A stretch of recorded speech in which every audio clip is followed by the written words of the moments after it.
Louvado seja o nome do Senhor, glórias a Deus. O que é que nós vamos dizer? O que é que nós vamos fazer quando Deus, quando o Espírito Santo nos toca e vem até nós? Glórias a Deus. Mais uma vez, minha saudação a você. E nesse momento, antes de a gente começar o estudo da palavra dessa noite, eu gostaria de, digamos que, quebrar um pouco o protocolo, porque eu vou fazer uma confissão para vocês. Toda vez que chega o momento de pregar, o momento de estar aqui falando nesse momento com você, meu coração ele acelera, as minhas mãos elas suam, dá um nervoso que o medo ele tenta sussurrar no meu ouvido que eu não sou capaz, que eu não tenho as palavras certas, que eu não vou saber do que cuidar, como cuidar do que Deus me der para falar e que mesmo que a vontade de Deus seja que eu pregue, eu não vou conseguir. É como se o medo dissesse que a minha capacidade é pequena demais para uma responsabilidade tão grande, sabe? Então, quer dizer, humanamente falando, eu não consigo entregar. E, sendo 100% sincero com vocês, às vezes a vontade que dá é de recuar e de não fazer. Mas aí você pensa, então por que é que você está aí? Por que é que eu abro a Bíblia? Por que é que eu prego? Porque, sabe, a gente precisa aprender uma verdade que hoje eu quero refletir com vocês. Refletir, sim, nós vamos aprender juntos. E nós não vamos aprender só para pregação, vamos aprender para tudo na nossa vida. E para começar, eu já gostaria de vos dizer que a coragem, ao contrário do que muitos pensam, não é a ausência do medo. A coragem é a decisão de prosseguir e obedecer a Deus, perdão, apesar do medo. Quer dizer, mesmo com medo, é a gente prosseguir. Isso é coragem, porque não há quem não sinta medo. Então, talvez hoje você tenha chegado aqui paralisado, paralisada, com medo do futuro, do teu casamento, quem sabe, de não conseguir educar seus filhos, com medo talvez de assumir um ministério, com medo de caminhar pela estrada, ainda que Deus te indique a estrada, mas com medo de caminhar pela estrada e tropeçar. Ou então talvez você esteja com medo do desemprego, ou com medo da morte, ou, por que não dizer, talvez você esteja com medo de não ser capaz de exercer o que é da vontade de Deus para sua vida. Sabem? O medo, ele nos diz mesmo que a gente não é suficiente, que a gente não tem o suficiente. Mas hoje, a gente vai estudar a palavra de Deus e o evangelho vai nos levar para um monte na beira do mar da Galileia, onde um grupo de homens estava apavorado. Apavorados por quê? Porque o que eles tinham nas mãos era trágico, era tragicamente insuficiente. E a gente vai ver juntos o que é que Jesus faz quando a gente entrega para Ele a nossa insuficiência. Então nós vamos ler agora o texto que nós vamos estudar, se localiza lá no livro de João, no Evangelho de João, no capítulo 6, do verso 5 até o verso 13. Eu vou repetir. O Evangelho de João, capítulo 6, do verso 5 até o verso 13. Eu vou ler então, e os irmãos acompanhem comigo. Levantando os olhos e vendo uma grande multidão que se aproximava, Jesus disse a Filipe: Onde compraremos pão para esse povo comer? Fez essa pergunta apenas para pô-lo à prova, pois já tinha em mente o que fazer. Filipe lhe respondeu: 200 denários não comprariam pão suficiente para que cada um recebesse um pedaço. Outro discípulo, André, irmão de Simão Pedro, tomou a palavra. Aqui está um rapaz, com 5 pães de cevada e 2 peixinhos. Mas o que é isso para tanta gente? Disse Jesus. Mandem o povo assentar-se. Havia muita grama naquele lugar e todos se assentaram. Eram cerca de 5.000 homens. Então, Jesus tomou os pães, deu graças e os repartiu entre os que estavam assentados, tanto quanto queriam. E fez o mesmo com os peixes. Depois que todos receberam o suficiente para comer, disse aos seus discípulos: Ajuntem os pedaços que sobraram, que nada seja desperdiçado. Então, eles ajuntaram e encheram 12 cestos com os pedaços de pães de cevada deixados por aqueles que tinham comido. Vamos orar. Senhor nosso Deus, nosso amado Pai, tua palavra foi lida nesse momento, foi lida neste culto. E agora, Pai, nós todos estamos aqui para ouvirmos e para recebermos o que o Senhor tem para nos entregar nessa noite, nesse momento, nesse culto. Por isso, nós abrimos o nosso coração e pedimos que o Senhor fale conosco aquilo que nós precisamos ouvir. Pai, em especial a mim, eu peço que o Senhor cale nesse momento a minha boca, cale os meus pensamentos, cale até mesmo o meu coração, para que o teu Espírito Santo se manifeste por meio de mim e eu possa transmitir aquilo que o Senhor deseja para o teu povo e também para mim. É o que nós te pedimos, em o nome do Senhor Jesus Cristo. Amém.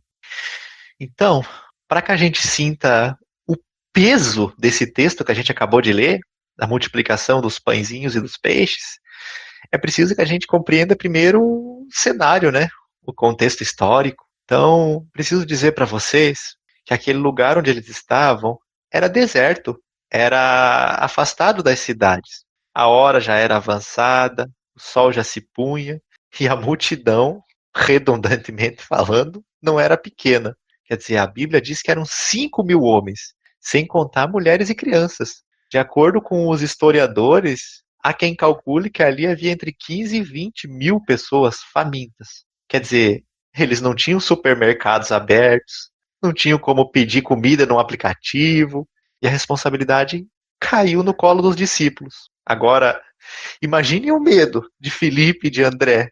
Imagine que fosse você nesse momento. 20.000 pessoas na tua frente. Que a responsabilidade de alimentar essas 20.000 pessoas, crianças, mulheres, homens, é tua. Imagine o pânico de olhar para 20.000 pessoas com fome e olhar para as mãos vazias. Imagine o medo do fracasso. Imagine o medo de passar uma vergonha pública, um vexame, um mico. Não sei vocês, mas eu tenho medo só de pensar. Mas é nesse cenário de medo que a gente pode aprender muitas lições para a nossa vida. É evidente que há mais do que essas que eu vou elencar aqui, mas nesse momento eu convido a vocês para que a gente estude 3 dessas lições. A primeira lição eu vou chamar aqui de a lógica do medo e a matemática de Filipe. Quer dizer, Jesus ele olhou para o Filipe e perguntou, né, onde é que a gente vai comprar pão? Mas a Bíblia diz, a palavra de Deus diz que Jesus só perguntou para prová-lo. Até porque Jesus já sabia o que fazer. Mas o que é que Felipe faz? Ele entra em desespero, como todos nós aqui, e puxa da calculadora mental dele, né? Então ele começa dizendo, Senhor, 200 denários, 8 meses do salário de um trabalhador, né? Não daria nem para um pedacinho para cada um. Quer dizer, a matemática de Felipe estava exata. Ele calculou certo. Dentro do limite dele, ele calculou certo. Ele calculou o tamanho da multidão, calculou o dinheiro do bolso. E qual foi o resultado que ele chegou? É impossível. E como é que a gente pode ler sobre isso, refletir sobre isso e trazer isso para a prática, para a nossa vida? Ora, é exatamente o medo que... perdoe-me. É exatamente isso que o medo faz com a gente, sabe? O medo, ele nos torna extremamente calculistas. E a gente calcula, pensa, já sei todas as possibilidades aqui, pensa nisso, pensa nisso. A gente tenta, sabe, tratar a vida como se ela fosse exata. Só que a gente está esquecendo de um detalhe, que nessa equação, nesse cálculo, tem um termo, tem uma incógnita que a gente não consegue resolver. E muitas vezes a gente nem coloca essa incógnita no nosso cálculo. E aí você pergunta, qual que é essa incógnita? Essa incógnita é Deus. A gente não coloca Deus na equação, sabe? Muitas vezes a gente calcula as situações da nossa vida dentro de todos os nossos limites e não põe Deus na equação. A gente tenta tratar a vida como se ela fosse um jogo de xadrez mesmo. Só que a gente está esquecendo que o Espírito Santo, ele não só é o dono das peças desse jogo de xadrez, mas também do tabuleiro, da vida, de tudo. A gente olha para o nosso salário e para as contas e diz: impossível, não dá. A gente olha, às vezes, para o tamanho de um problema num relacionamento nosso, para a nossa falta de força e diz: é impossível, não dá. Às vezes a gente olha para alguém perto da gente que tem uma doença e a gente diz: é impossível. Quer dizer, o medo, ele leva o nosso olhar para as circunstâncias. Ele paralisa o nosso coração. O medo, ele nos convence que o fracasso é certo. Filipe, naquele momento ali do texto, ele olhou para o problema. Só que ele esqueceu de olhar para quem estava na frente dele fazendo a pergunta, perguntando onde é que nós compraremos pão. Ele esqueceu que aquele que perguntou onde compraremos pão foi o mesmo que criou o pão, o trigo, a água do mar, tudo. Então, recapitulando essa nossa primeira lição, a gente tem que calcular, sim, tem que ser prudente, sim, só que a gente não pode ter o nosso cálculo como uma verdade absoluta para a nossa vida. A gente tem que lembrar que o Espírito Santo está na equação. Quantas e quantas vezes, eu tenho certeza que isso já deve ter acontecido com você, porque comigo já aconteceu. Quantas e quantas vezes você planejou toda uma situação, planejou todas as hipóteses. Aí quando você chega lá, muitas das hipóteses que você pensou se confirmam. Só que acontece uma coisinha lá que você talvez estivesse esperando que fosse dar tudo errado, e na verdade dá certo, só que de um jeito que você nunca tinha pensado. Você pensa, meu Deus, como é que isso aconteceu? Então a gente tem que olhar para o Espírito Santo, lembrar que ele está nessa equação, que ele é o Deus do impossível. A gente tem que lembrar que há muito mais do que a nossa mente consegue calcular nas situações. Só que esse muito mais do que a gente pode calcular está nas mãos do Espírito Santo. E ele está conosco e ele nem precisa calcular. Até porque a própria Bíblia diz que, né, os nossos cabelos são contados. Então, quer dizer, isso mostra que o Espírito Santo sabe tudo. Ele é eterno. Glória a Deus por isso. A segunda lição que eu gostaria de estudar com você nessa noite, eu chamei de a coragem de oferecermos a nossa insuficiência. Então, quer dizer, continuando no texto, depois que Felipe faz a pergunta, aliás, Jesus faz a pergunta, Felipe responde, faz aquele cálculo todo, aí chega André, que traz um menino que tinha o que hoje a gente pode chamar de uma lancheira de criança, né? Pô, 5 pãezinhos, 2 peixinhos. E um detalhe que eu quero chamar a atenção dos irmãos, quero chamar a atenção de vocês, é que o pão de cevada, diz na Bíblia, no contexto daquela época, era a comida dos mais pobres, ou seja, ele não tinha um pão caríssimo, o senhor pão, não, ele tinha um pão que era dos mais pobres, era o pão mais barato que existia. E os peixinhos também, eram como sardinhas, não era um peixe, um senhor peixe, era o simples. E André, quando olha para aquilo ali, ele diz: ah, senhor, aqui está, mas o que é isso aí para tanta gente? Como é que a gente pode, estudando esse texto, aplicar isso para a nossa vida? É aí que está. Para explicar isso, eu trouxe uma analogia para a gente poder pensar, como eu gosto de fazer. E nesse momento eu quero que você imagine que você está na frente de uma casa que está pegando fogo. Imagine que as chamas estão altas, está destruindo a casa inteira. E você não tem como sair dali, porque se você sair, aí que vai pegar fogo em tudo. Você não tem como chamar ninguém. Você está sem celular, sem nada. Mas só tá você. E o que você tem na tua mão? Você tem um copinho plástico com água. Só isso que você tem. Como é que você ia se sentir nessa situação? Falar por mim, eu me sentiria no mínimo ridículo. Porque o copo de água é tudo que eu tenho. Aí, é aí que mora o problema, porque talvez a gente se sentisse tão mal que falasse: eu só com esse copo d'água nem vou jogar. Jogar água pra quê? Esse tantinho aqui não vai resolver nada. Eu vou tomar essa água e vou guardar pra mim. Não vou fazer nada. O meu tudo é nada. Então, quer dizer, mais uma vez a gente vê que o medo do ridículo paralisa. E voltando para o texto bíblico, foi isso que os discípulos sentiram. Quer dizer, a gente vai dar 5 pãezinhos para 20 mil pessoas? Vão rir da nossa cara, vão nos xingar, não vai dar certo. Melhor nem dar nada. E aqui eu gostaria de chamar a sua atenção novamente. Ei, Deus não exige que nós tenhamos o suficiente. Ele exige que nós entreguemos o pouco que temos. Eu vou repetir. Deus não exige que nós tenhamos o suficiente. Ele exige que nós entreguemos o pouco que temos. Se a gente for esperar perder o medo de falar em público, perdão, para pregar evangelho, a gente não vai conseguir. A gente não vai pregar. Se a gente for esperar ter dinheiro sobrando no bolso para ser generoso, a gente nunca vai doar. Se a gente for esperar ter o casamento perfeito para servir, a gente nunca vai servir. E como isso, eu poderia aqui listar trocentas situações, mas Deus trabalha com os nossos 5 pães, sabem? Deus, ele é mestre em usar a nossa fragilidade. Quer dizer, foi com medo? Vai com medo mesmo. Que a gente possa entregar a nossa lancheira pequenininha nas mãos do grande eu sou. Até porque, como a gente vai ver daqui a pouquinho, a nossa obrigação não é alimentar a multidão. A nossa obrigação é entregar o pão nas mãos de Jesus. Então, recapitulando essa segunda lição, não importa, sabe, que o nosso tudo seja pouco para a gente. Simplesmente entregue o que Deus manda você entregar. E aqui, eu não estou falando de dízimo, não estou falando de oferta, não, viu? Estou falando de você entregar sua vida, seu caminho. Estou falando de você caminhar naquilo que Deus te manda fazer. Estou falando de se Deus te mandou trabalhar, trabalhe. Se Deus te mandou fazer, faça. Ah, mas o meu emprego não é o que eu queria.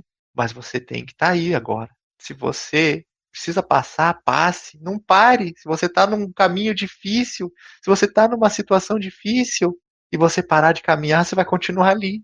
Se Deus te mandou buscar, busque. Se Deus te mandou prosseguir, prossiga. Prossiga em tudo.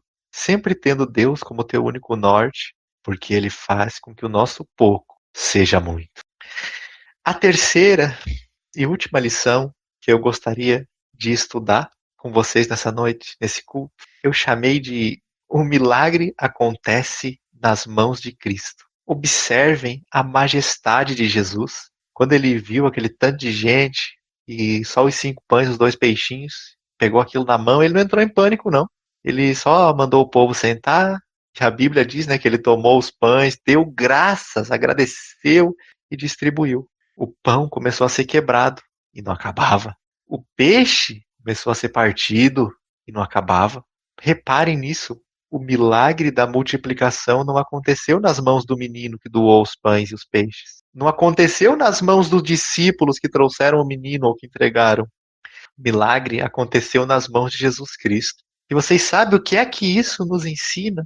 Isso nos ensina de um jeito amoroso, de um jeito profundo de Jesus, que Cristo é a provisão para o nosso medo e para a nossa insuficiência. Eu vou repetir.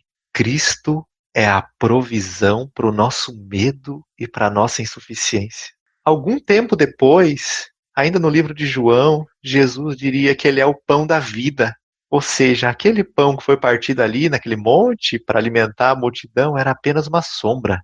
Era uma ilustração do próprio corpo de Cristo, que seria partido, rasgado, morrido na cruz para alimentar e para salvar a humanidade inteira, sabem?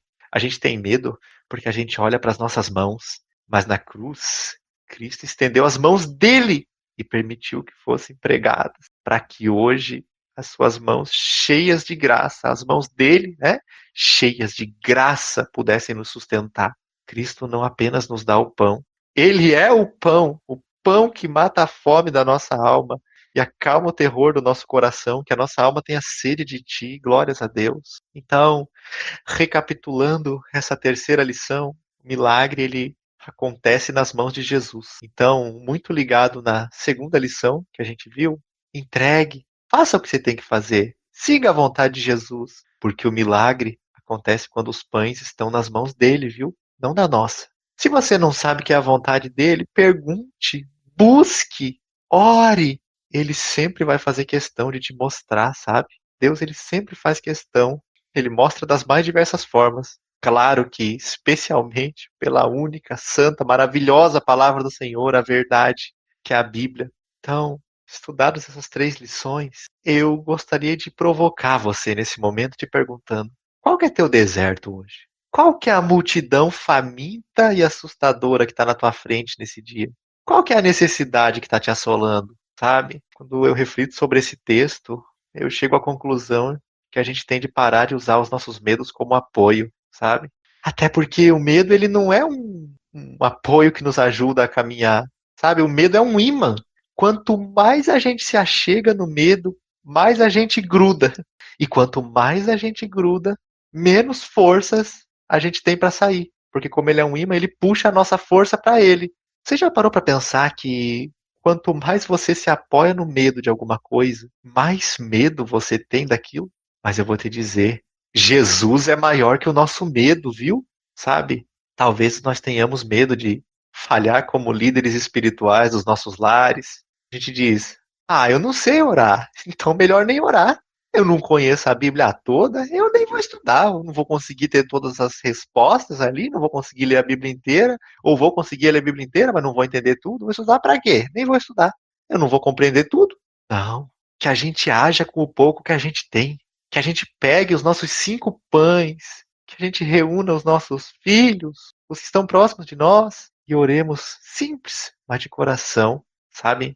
Jesus, ele multiplica a oração sincera de alguém que teme ao Senhor. Talvez o medo ele nos impeça de perdoar, talvez o medo nos impeça de buscar a restauração, mas vamos entregar essa dor a Cristo hoje, ainda que você não o conheça, sabe? Ele ama você, ele quer te receber, ele está pronto para receber as suas dores, para trocar o fardo dele com você. E eu vou te dizer, viu? O fardo dele, eu tenho certeza que é mais leve que o teu.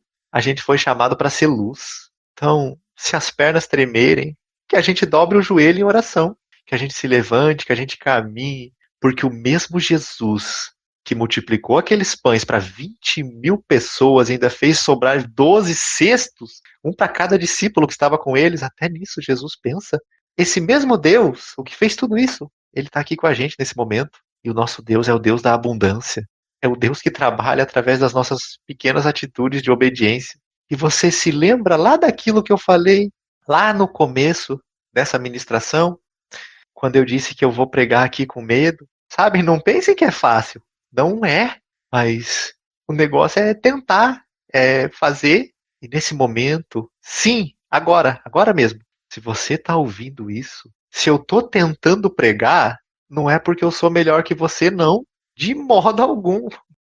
É porque eu sei que eu sou tão pequeno que sem Jesus eu paraliso. Eu não conseguiria. Então, toda vez que eu vou pregar, hoje também, eu entrego meus 5 pãezinhos para Jesus e digo: Senhor, é só isso que eu tenho. Transforma em alimento seu para quem me ouvir. Eu vou te dizer, ele nunca me deixou na mão e ele nunca vai te deixar. Ele faz. Às vezes não do nosso jeito, do jeito dele, mas ele faz.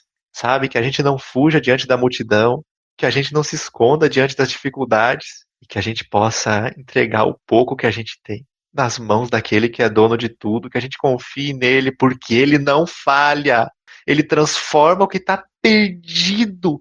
Ele transforma aquele que está perdido naquele que sorri com a vitória de Cristo. A alegria de Jesus é a nossa fonte. E você se lembra quando eu falei lá no começo do medo de caminhar na estrada? Que ainda que Deus nos indique a estrada, às vezes a gente tem medo de caminhar na estrada e tropeçar, sabe? Que a gente possa ficar tranquilo, porque se Deus nos manda, ainda que a gente tropece, Ele não só nos ajuda a levantar, como Ele nos diz para continuar, porque tudo vai dar certo. E o que é o tudo vai dar certo? É tudo vai acontecer de acordo com a vontade dele. Então, que a gente não seja escravo do medo, que a gente seja servo do Senhor, que a gente possa agradecê-lo, que a gente possa lembrar de que até aqui a mão dele nos sustentou. É por isso que você está conseguindo ouvir esse culto nesse momento, onde quer que você esteja. E aí onde você está, o Espírito Santo está com você. Não pare agora, viu? Não pare aquilo que Deus colocou no teu coração. Eu agradeço a você por você ter ouvido. Eu agradeço a Deus por ter me permitido trazer essa mensagem, que foi uma bênção na minha vida, e eu rogo a Ele que tenha sido uma bênção na sua vida também.